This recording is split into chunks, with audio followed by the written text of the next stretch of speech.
wanted you to look at the implicit thing before we actually started this, is implicit has more than one variable, correct? We had the x's and the y's. We always did it with respect to x, though. So when you took the derivative of x, you would get dx over dx, which is just 1. So we didn't write it, correct? But y would be dy over dx, and we'd have to write it.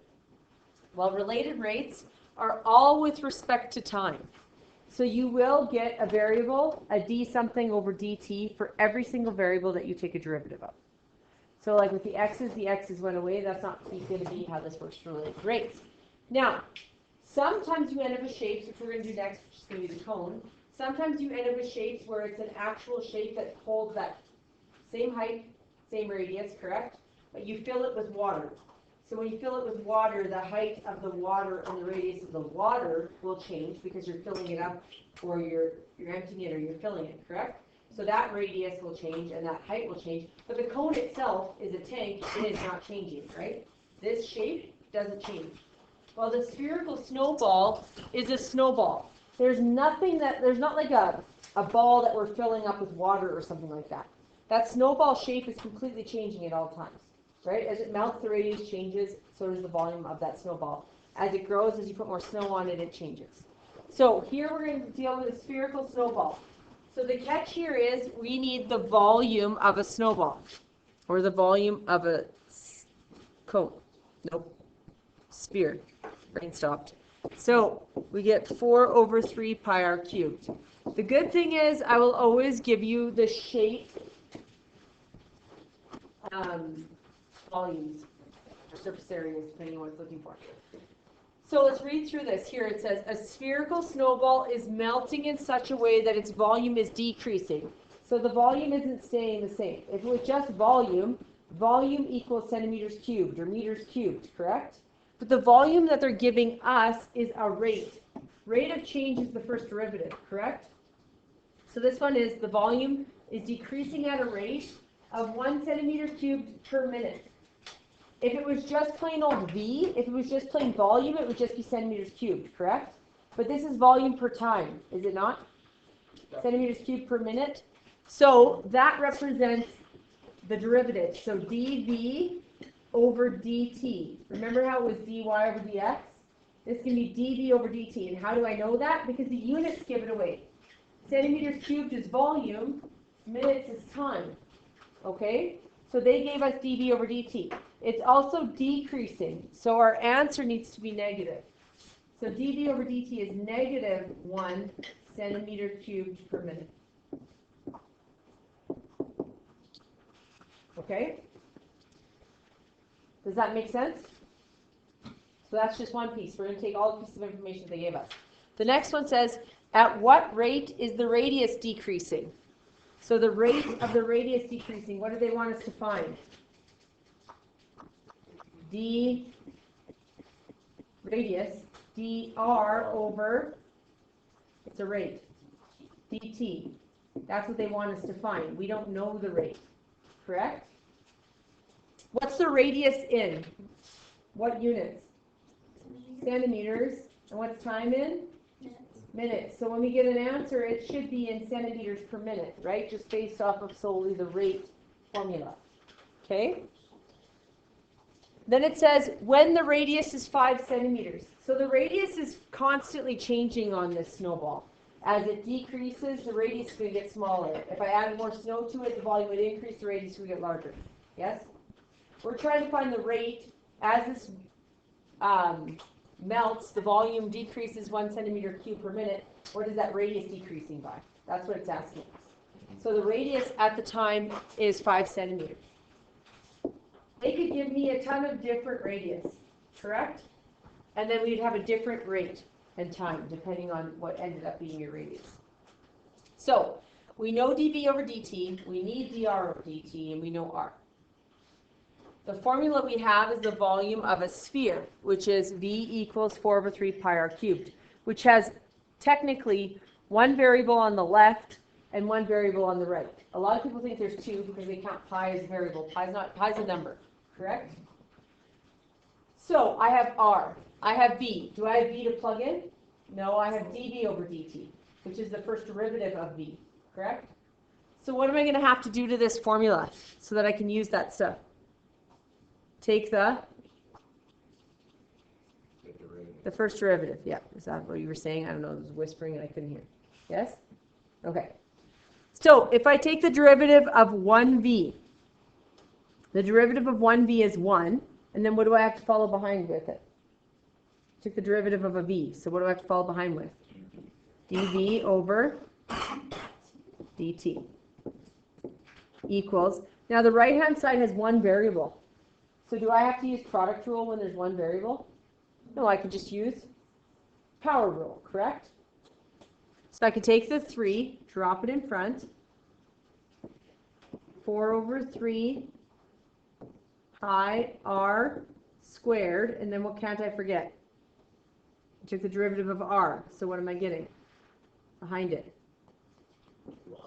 d r over dt. Just like with implicit, every single time we took a y, we need to follow behind with dy over dt. dy over dx, sorry. So remember the dx over dx canceled? None of these are t's. So every single variable is going to get that variable with respect to time behind it. So this is the one we're trying to solve for. So I need to know all the rest of the variables, right? Because whenever you're looking for one variable or you're going to need to isolate it, you need to know everything else. So do I know dv over dt? Yes. It's negative 1 centimeter cubed per minute. This is 3 over 1, so I get 12 over 3. So those cancel and I get 4. So it equals 4 pi, what's r? 5 centimeters, but then I have to do what to it? Square it, and then that's multiplied by dr over dt. So if I want to do the math to it, I get negative 1 centimeter cubed per minute, because I want to prove that the actual units cancel off. And then I get 4 pi 25 centimeters squared, because my units square as well, right? dr dt. So I'm actually left with negative 1 centimeters cubed per minute equals 100 pi centimeters squared times dr dt. How do I get dr dt by itself? Divide by 100 pi centimeters squared.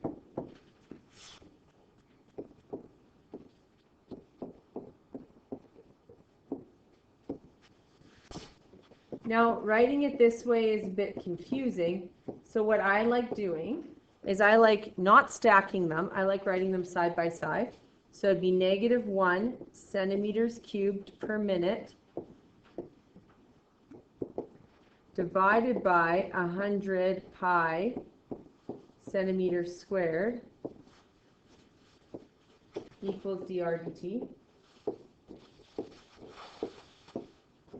And instead of dividing by 100 pi centimeters squared over 1, what could I do?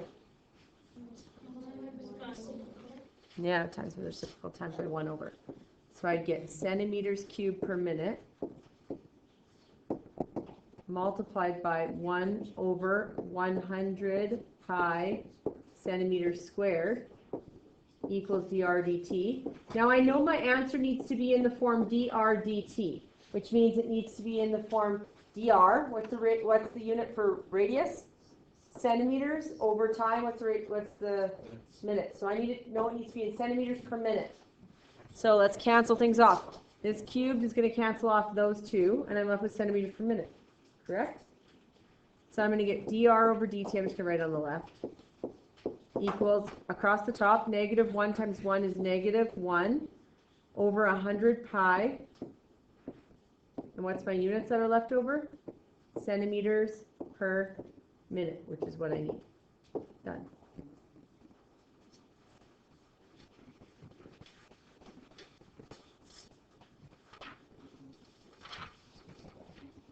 Okay, now before we move on to a cone, I want to give you another one that's circular.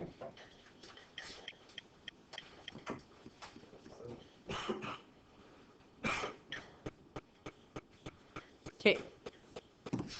So once again, this is a spherical balloon is being inflated so that the volume, so we're doing volume again. So same formula, right? Volume of a sphere is increasing at a rate of 8 meters cubed per minute. How fast is the radius of the balloon increasing when the diameter is 2 meters? Cool that the diameter is 2 meters. We don't want diameter.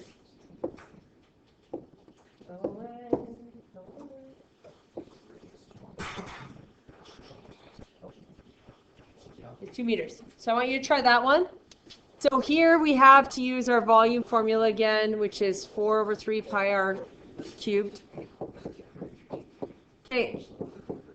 So let's fill in what we do know. A spherical balloon is being inflated so that the volume is increasing. When we do that, we know it's at a rate, we know it's first derivative, but also our units give that away, correct? It's meters cubed per minute. We need to have proper variables. If we just said V, then it would be meters cubed, which it's not. It's meters cubed per minute. So we have to have dV over dt. It's increasing, so we have a plus sign. How fast is the radius of the balloon increasing? So they want dr over dt, which is going to be an answer in meters per minute. If the diameter is 2 meters, except the formula uses radius, so we need half of that, so 1 meter. So we use our formula, and we have to do the first derivative of it. So we get 1 dV over dt equals 4 over 3 pi r squared dr over dt. dV over dt is 8 meters cubed per minute equals, cancels, at 4 pi r squared. R is 1 meter squared dr dt. So we're going to end up with 8 meters cubed per minute equals 4 times 1, so 4 pi meters squared times dr dt. Divide by that, so I get 8 meters cubed per minute divided by 4 pi meters squared. And so we get 8 meters cubed per minute times 1 over 4 pi meters squared. Meter squared cancels off 2 of those. And the 4 and the 8 can cancel, getting a 2. So we end up with 2 meters over 2 what? 2 over pi meters per minute.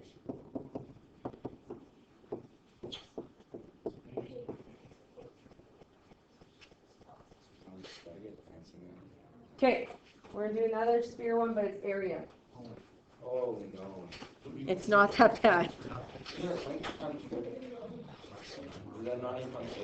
Not of a sphere. A equals 4 pi r squared. We're going to do the cone. Okay, so this one here says the surface area decreases. So dA over dt decreases, so negative 0.5 centimeters squared per minute. Make sure you use negative. Find the way at which the radius, and if you don't use negative, you're going to catch it. You should catch it, because dr dt won't be negative. It's going to be negative centimeters per minute when the radius is 4 centimeters. So if we need those, we need to differentiate this one. So we get dA over dt equals 8 pi r dr over dt. A is negative 0.5 centimeters squared per minute equals 8 pi r is 4 centimeters, and then they want dr over dt. And so then we divide by negative 0.5 centimeters squared per minute divided by 32 pi centimeters. So I'm going to times by 1 over 32 pi centimeters. Cancel-y. And this is the same as multiplying by negative a half. So I should get negative 1 over 64 pi centimeters per minute.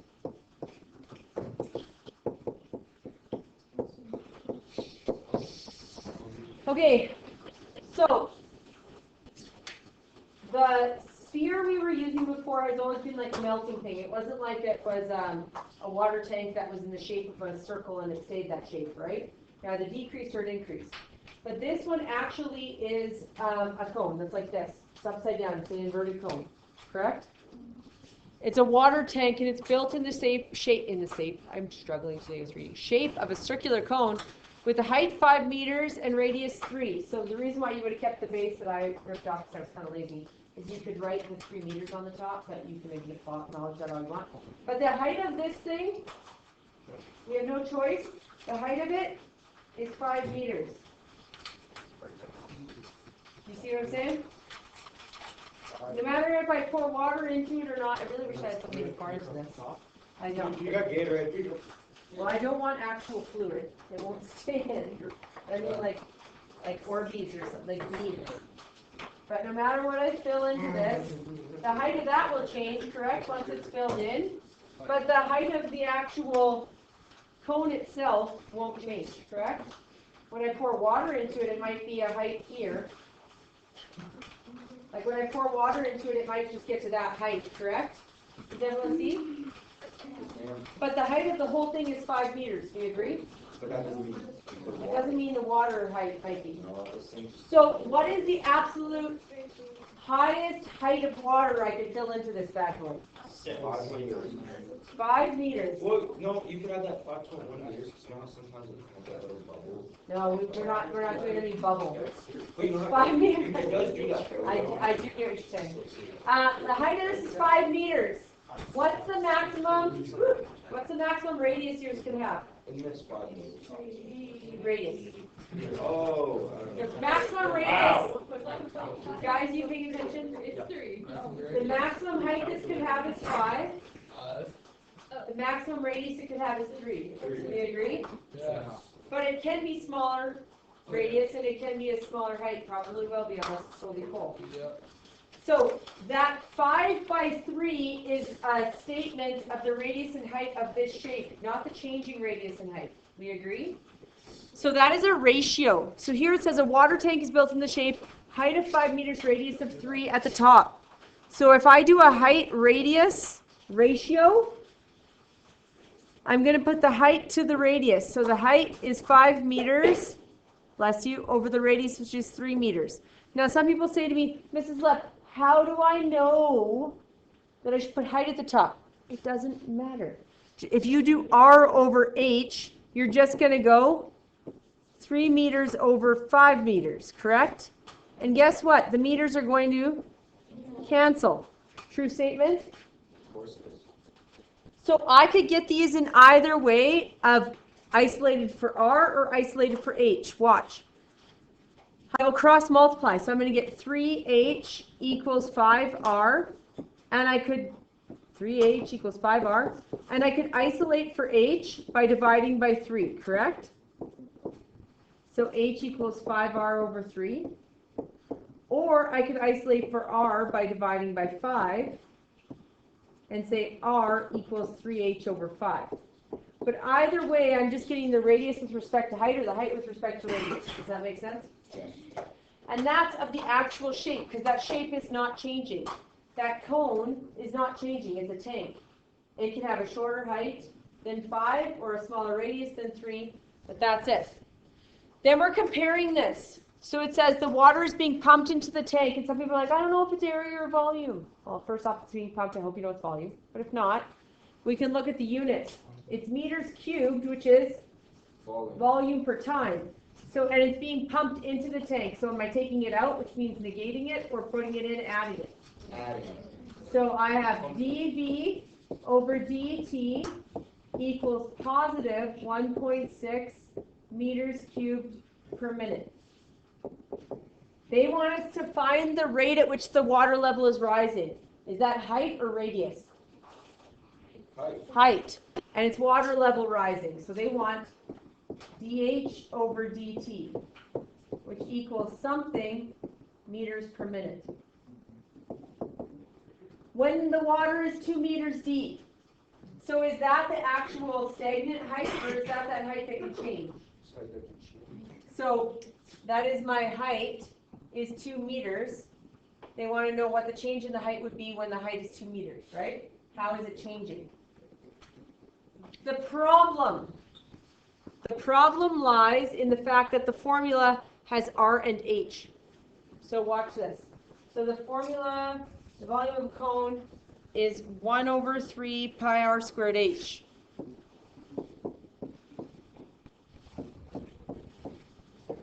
I can only be missing one thing, which in this case, I am missing dH over dt. So that means I have to be given dr over dt and r. Am I given dr over dt and r? R of the water? Am I given dr over dt and r of the water?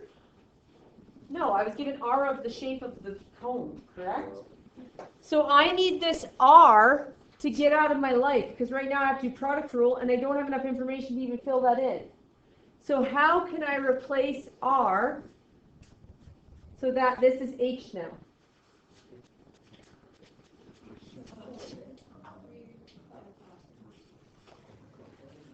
R is 3h over 5, correct?